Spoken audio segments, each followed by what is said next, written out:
How I made water when the world went to hell. Alright, welcome to the apocalypse. Yeah, it's a hell of a place, isn't it?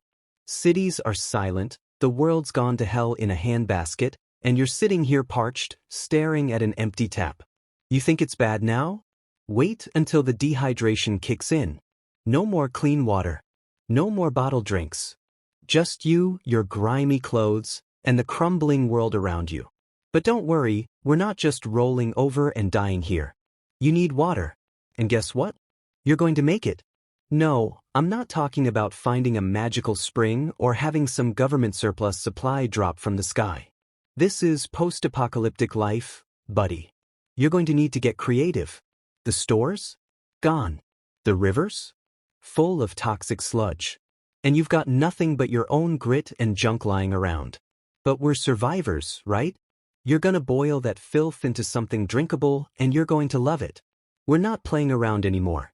The survival game has changed, and if you can't figure out how to make water from this mess, you might as well give up now. But guess what? I'm not gonna let you do that. I've got a plan. It's dirty, it's risky, and yeah, you'll probably burn yourself a couple of times, but it's gonna work. We're not talking about clean, pristine water here. Hell no. This is survival. We're turning junk into life. You want that drinkable water? You're going to earn it. So here's the deal. Get your garbage, get your heat, and let's make it happen. It's time to drink or die trying. Scavenging and first experiments.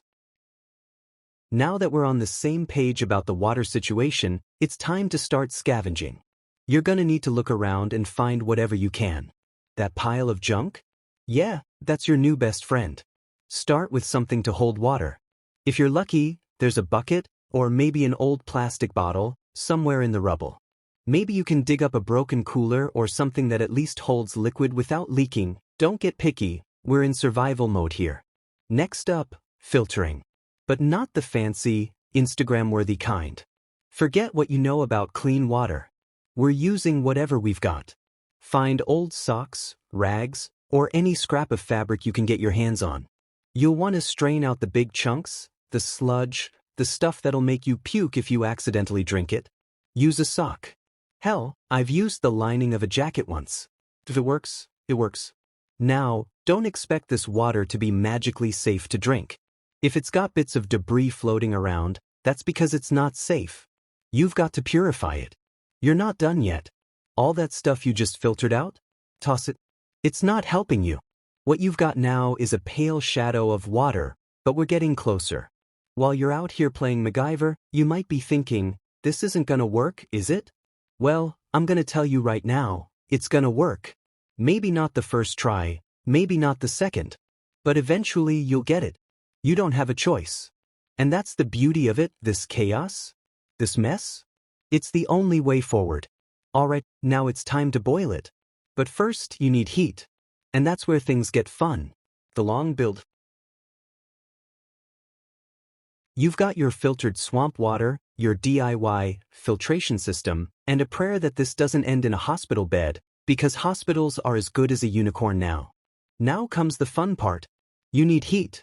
And not just any heat, dangerous heat. You're going to boil that filthy mess to death. So find something, anything, to heat this nightmare up. A rusted old tin can? Sure, let's make it work. You're basically creating a DIY distillation setup. You'll need some kind of heat source, like the broken down stove in the abandoned diner you scavenged. Light it up, toss that garbage water in the makeshift can, and cover it with, oh, I don't know, another piece of junk. If it burns, well, that's part of the process. If it explodes, double points. Just don't burn yourself in the process. Once the water's boiling, you're going to need to get that steam into a separate container. Think of it like catching the devil in a jar. You want to trap the steam because that's your only hope for something resembling drinkable water. The trick is to keep that boiling mess sealed up while the steam condenses into the cleanest liquid you've got right now. It's a messy job, but it's either this or risk becoming a raisin in the sun. You might look at your makeshift setup, take a swig of that burnt water, and wonder if it's worth it. But look at it this way, if you don't try, you're dead. If you try, you're still alive. It's that simple. Just keep your fingers crossed and hope it doesn't taste like burning socks. science, and survival. Alright, time to break down the chaos. You're essentially creating a simple distillation system here. And no, you don't need a fancy lab coat or a PhD to do it. Just some old cans and a lighter. Here's how it works. Water boils at 100 degrees Celsius, right? And steam? It rises and leaves all the gunk and radiation behind. Because those nasty particles that make you glow in the dark don't go up with the steam. It's pure H2O floating up there, ready to drip down like nature's gift, if nature were bitter and sarcastic. The steam hits the cooler surface, condenses, and boom, you've got yourself liquid. Sure, it's not exactly Fiji water, but it's water. For now, that's your lifeline. You might get a little burn in the process. Seriously, don't breathe in the fumes unless you want some interesting side effects. But this is survival, and survival doesn't ask for permission. You're basically playing mad scientist here, combining junk, fire, and a whole lot of luck. Steam doesn't carry the radioactive particles that might be lurking in your water, so once that steam cools down and condenses, you've got the only real hope for survival. Don't get cocky, this is a desperate situation, not a vacation. But if it works, well, you've earned it. Cliffhanger. Now, you've got your purified water. It might taste like burnt rubber and regret, but guess what? It's not toxic sludge. You swallow it, feeling the cool relief trickle down your throat, but it's not enough. It'll never be enough. Not in a world like this. You sit back, wipe the sweat off your brow, and think, alright, I'm good. I've made it. I can survive. But here's the thing about survival, it's never that simple. You hear a sound. A faint crackle, like the wind playing tricks on you. No big deal, right? The apocalypse is full of noises, freaking crickets, maybe a distant dog fighting over scraps, who knows?